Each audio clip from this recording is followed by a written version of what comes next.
Assalamu alaikum wa rahmatullah wa barakatuh. Il y a des moments dans la vie où l'on sent quelque chose que personne ne voit. Des instants où le cœur ressent une vérité silencieuse que la langue n'ose pas dire. Parfois, tu regardes le monde autour de toi et tu te dis que quelque chose a changé, pas seulement dans les rues, pas seulement dans les cœurs, mais dans le tissu même du temps. Tout semble plus rapide, plus fragile, plus intense, comme si l'univers retenait son souffle en attendant un événement qui approche lentement, mais sûrement. Et si je te disais que ce sentiment, tu n'es pas le seul à l'avoir, que ce frisson qui traverse ton âme, cette intuition qui revient encore et encore, n'est pas une simple impression, mais un écho très ancien.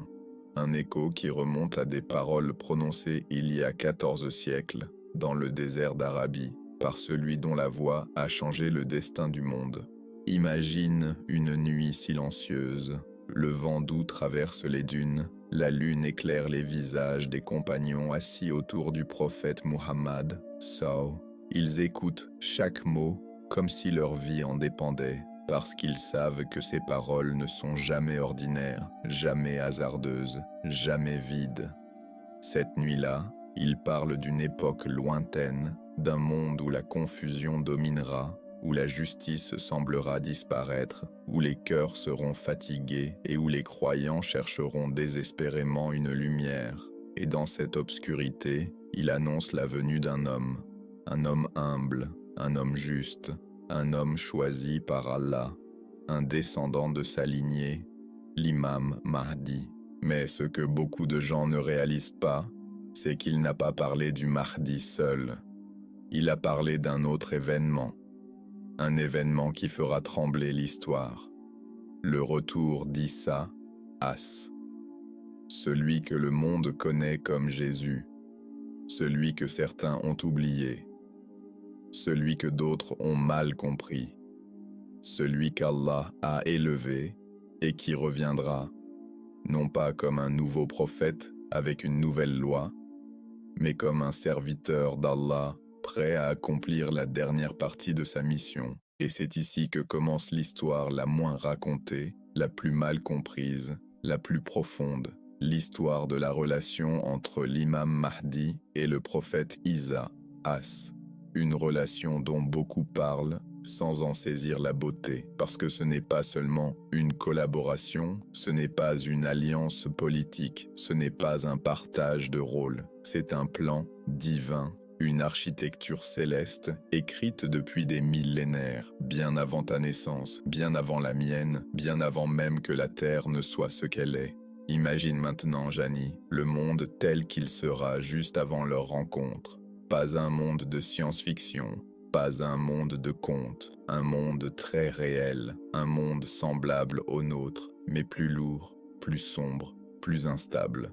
Des nations qui s'effondrent, des sociétés qui se divisent, des familles qui se brisent, des valeurs qui disparaissent. Et au cœur de cette confusion, un homme se lève, l'imam Mahdi. Il n'est pas choisi par les puissants, il n'est pas applaudi par les masses, il n'est pas porté par un empire. Il apparaît d'une manière presque silencieuse. Il commence sans se proclamer, sans se glorifier. Son pouvoir ne vient pas d'une armée, ni d'une couronne, ni d'une richesse. Il vient d'Allah, il vient de sa sincérité, il vient de la pureté de son cœur, que le monde avait oublié. Les gens autour de lui commencent à le remarquer. Ils voient qu'il ne juge pas comme les autres, qu'il n'aime pas comme les autres, qu'il ne réagit pas comme les autres. Son regard porte une profondeur que personne n'arrive à expliquer. Sa présence apaise, sa parole réveille. On se demande d'où vient cet homme. Comment, dans un monde si dur, il peut garder une telle lumière dans ses yeux. Et petit à petit, la vérité s'impose. Cet homme est différent. Cet homme est promis. Cet homme est celui dont parlait le prophète, Et maintenant, il est là, vivant, présent, envoyé pour restaurer ce que la terre a perdu.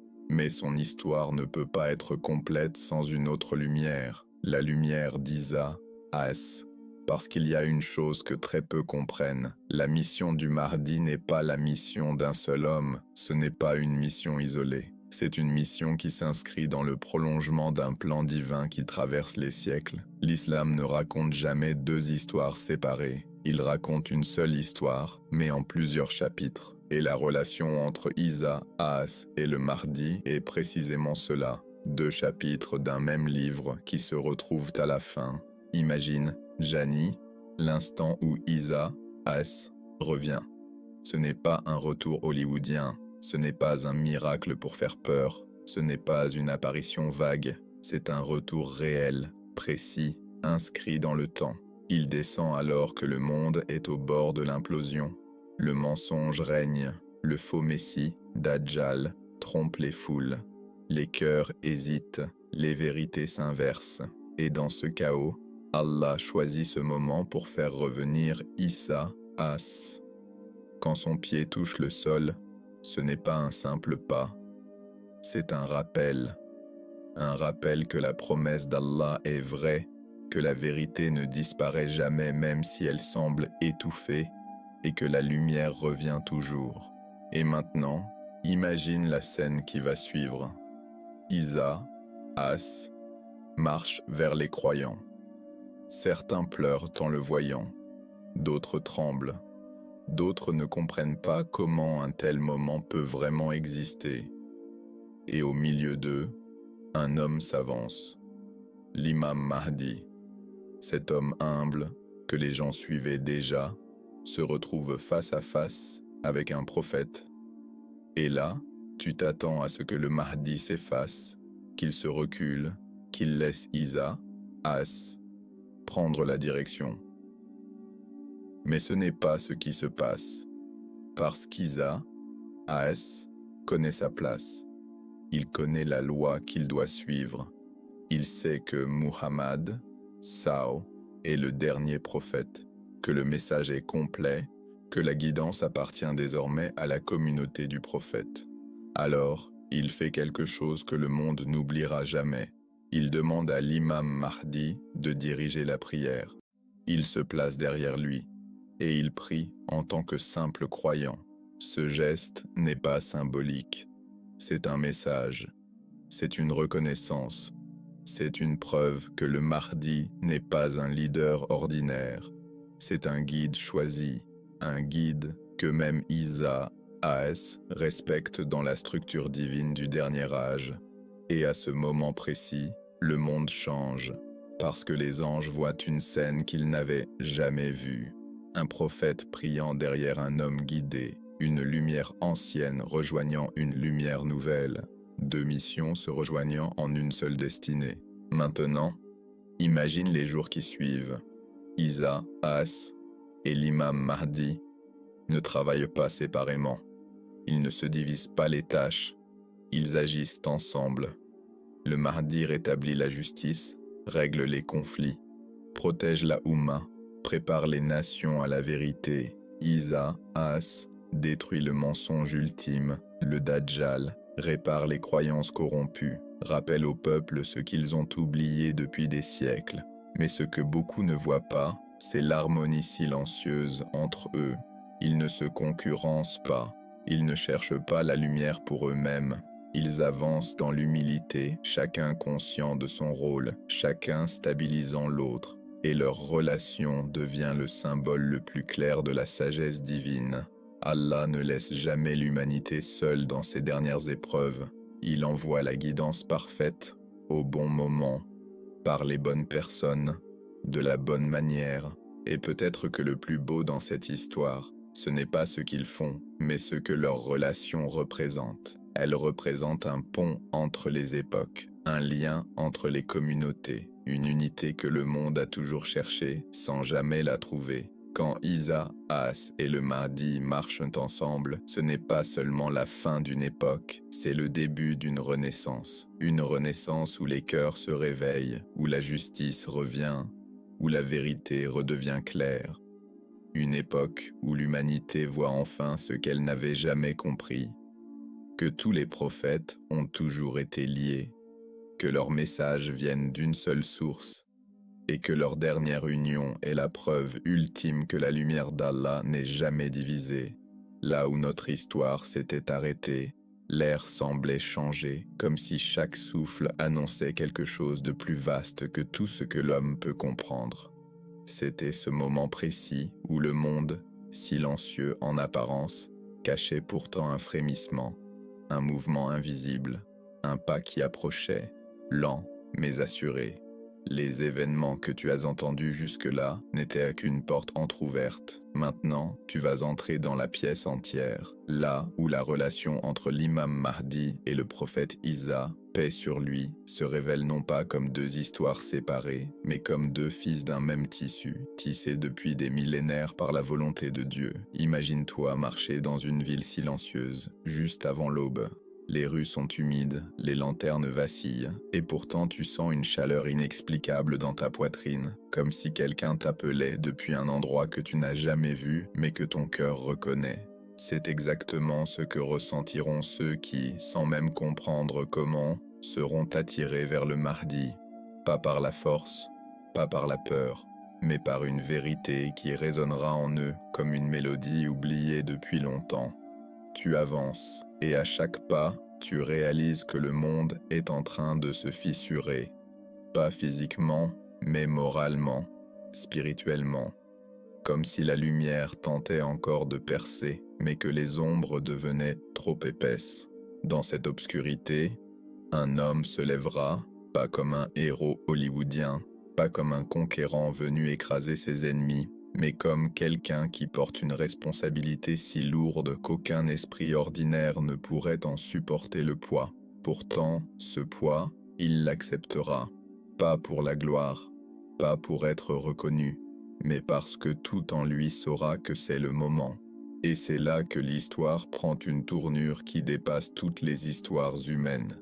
Car au moment où l'imam Mahdi se lèvera, un autre événement bouleversant se produira quelque part dans le monde, loin des regards, loin des caméras, loin du bruit. Une lumière descendra, douce mais implacable, comme une pluie céleste qui touche la terre pour la première fois depuis des siècles. Cette lumière n'est pas un symbole, ni une métaphore. C'est l'arrivée du prophète Isa, paix sur lui, revenu non pas pour apporter un nouveau message, mais pour achever ce qui avait été annoncé il y a des milliers d'années. Il descendra avec une sérénité telle que même les montagnes, si elles avaient un cœur, se seraient inclinées. Les premiers à le voir seront bouleversés, pris entre la peur et la paix. Certains sentiront leurs genoux trembler, d'autres auront l'impression que leur âme se réveille brutalement après une longue torpeur. Et lui, dans toute cette agitation, ne dira rien au début. Il regardera simplement autour de lui, comme quelqu'un qui reconnaît une maison où il a vécu autrefois. Le vent changera de direction, l'air deviendra plus léger, et le monde, pendant un court instant, semblera retenir son souffle. Pendant ce temps, l'imam Mahdi avancera avec ses compagnons, humble mais déterminé. Il ne sait pas encore que chaque pas qu'il fait le mène vers cette rencontre qui changera le cours de l'histoire humaine. Il porte en lui la douleur de l'humanité, les injustices accumulées, les cris que personne n'entend, les prières murmurées dans la solitude. Et pourtant, au fond de lui, il y a une certitude calme, une conviction que quelque chose d'immense est sur le point d'arriver. Le moment où leurs destins se croisent n'est pas spectaculaire au sens matériel. Pas de tonnerre, pas d'éclair, pas de tremblement qui renverse les villes. C'est une scène beaucoup plus profonde, beaucoup plus intime. L'imam Mahdi avance parmi ses compagnons et soudain il s'arrête, comme si son cœur avait senti quelque chose avant ses yeux. Il lève la tête et là, devant lui, se tient le prophète Isa, paix sur lui. Un silence descend sur la terre entière, comme si même les feuilles hésitaient à bouger. Les compagnons du Mahdi sont paralysés, certains en pleurs, d'autres incapables de détacher leurs yeux de cette vision. Isa s'approche lentement, avec un respect qui touche même ceux qui ne comprennent rien à ce qui se passe. Il ne vient pas avec arrogance, il ne vient pas comme un roi, Il vient comme le serviteur de Dieu, comme celui qui a traversé le temps pour accomplir une promesse. Et là, Jani, il se passe quelque chose qui dépasse tout ce que l'esprit humain peut contenir. L'imam Mahdi, cet homme choisi, cet homme qui porte la mission la plus lourde de son époque, s'apprête à guider le monde dans la vérité. Mais quand il voit Isa, paix sur lui, il ressent quelque chose que même lui n'avait jamais imaginé. Une paix qui traverse son cœur, une reconnaissance, une certitude encore plus forte que tout ce qu'il a vécu. Il invite alors Isa à mener la prière, car selon la logique du monde, qui d'autre que le prophète de Dieu devrait diriger? Mais Isa refuse, pas avec froideur, pas avec distance. Il pose doucement sa main sur l'épaule du Mahdi, et d'une voix qui semble porter la sagesse de tous les anciens prophètes, il dit quelque chose qui résonnera dans l'histoire pour toujours, que cette communauté a déjà un chef, choisi par Allah, et qu'il est venu non pas pour remplacer, mais pour confirmer, pour soutenir, pour suivre. À ce moment-là, quelque chose de gigantesque se produit, non pas dans le ciel, mais dans les cœurs. Les gens comprennent que le Mahdi n'est pas simplement un homme guidé, il est Al-Mahdi, celui qui est suivi même par le Messie revenu sur terre. C'est un honneur qui ne peut venir que d'Allah lui-même. Et cette scène, Jani, deviendra le cœur de toute la relation entre eux deux. Une relation basée sur l'humilité, la vérité, la fraternité et la mission divine. Les jours qui suivent ne ressemblent à rien de ce que le monde a connu auparavant. Isa marche aux côtés du Mahdi, non pas devant lui, mais avec lui, comme un frère, comme un soutien que Dieu lui envoie pour que la terre retrouve justice. Leurs discussions sont profondes, calmes, remplies de lumière. Les gens autour d'eux sentent qu'ils assistent à quelque chose que même les générations précédentes avaient rêvé de voir. Certains tombent en larmes sans comprendre pourquoi. D'autres rient de soulagement, car leur cœur n'avait pas senti la paix depuis si longtemps. Et pourtant, malgré cette lumière, le monde reste un champ de bataille. Le mal n'abandonne jamais sans se défendre. Certaines forces s'agitent dans l'ombre, prêtes à tout pour empêcher la justice de s'installer. Les mensonges se multiplient, les illusions se renforcent, les cœurs faibles vacillent. Mais là où l'obscurité s'épaissit, la présence combinée du Mahdi et de Isa devient un phare impossible à éteindre. Leur unité n'est pas seulement symbolique, elle est spirituelle, cosmique, prophétique. Les batailles qui suivent ne sont pas racontées pour glorifier la violence, mais pour montrer comment la vérité finit toujours par détruire l'illusion. Chaque confrontation révèle quelque chose de plus profond. L'humanité court après des fantômes, mais la vérité, elle, est simple.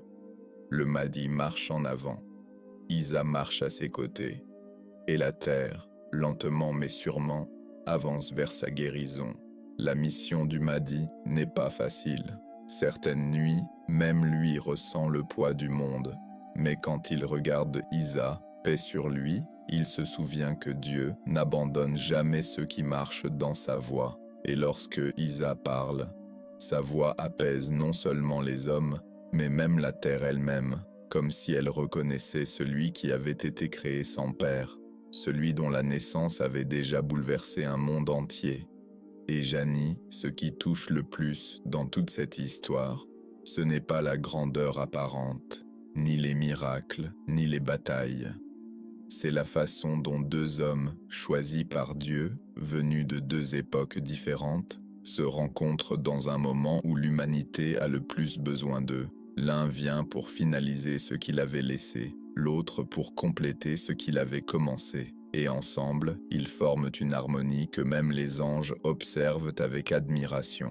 Les années de chaos commencent alors doucement à se défaire, les injustices tombent comme des murs fatigués, les mensonges se dissipent, les tyrans perdent leur pouvoir, et les cœurs, enfin, se réveillent. Le monde retrouve peu à peu son souffle, les enfants jouent à nouveau sans peur, les vieillards sourient avec espoir. les familles se réunissent, la terre, abîmée mais vivante, retrouve sa lumière. Et quand enfin vient le moment où la mission s'achève, rien ne se fait dans le bruit, rien ne se fait dans la gloire terrestre. Tout se fait dans la paix, comme si le monde, après avoir traversé des siècles de tumulte, avait enfin trouvé son repos. L'unité entre l'imam Mahdi et le prophète Issa reste gravée dans l'histoire comme l'un des signes les plus puissants de la miséricorde d'Allah, un rappel éternel que la lumière finit toujours par revenir, même après la nuit la plus longue. Et Jani, souviens-toi de ceci, rien dans leur rencontre n'est accident, tout est écrit, tout est destiné, et seul Allah connaît la vérité finale. C'est lui qui guide les pas, c'est lui qui rapproche les âmes, et c'est lui qui, au-delà du temps et de l'espace, décide du moment où la lumière reviendra sur Terre. Cette vidéo est uniquement à des fins éducatives. Seul Allah connaît la vérité finale. Et peut-être que le plus beau dans cette histoire, ce n'est pas ce qu'ils font, mais ce que leur relation représente. Elle représente un pont entre les époques, un lien entre les communautés, une unité que le monde a toujours cherchée sans jamais la trouver. Quand Isa, As et le Mahdi marchent ensemble, ce n'est pas seulement la fin d'une époque, c'est le début d'une renaissance. Une renaissance où les cœurs se réveillent, où la justice revient, où la vérité redevient claire. Une époque où l'humanité voit enfin ce qu'elle n'avait jamais compris, que tous les prophètes ont toujours été liés, que leurs messages viennent d'une seule source, et que leur dernière union est la preuve ultime que la lumière d'Allah n'est jamais divisée.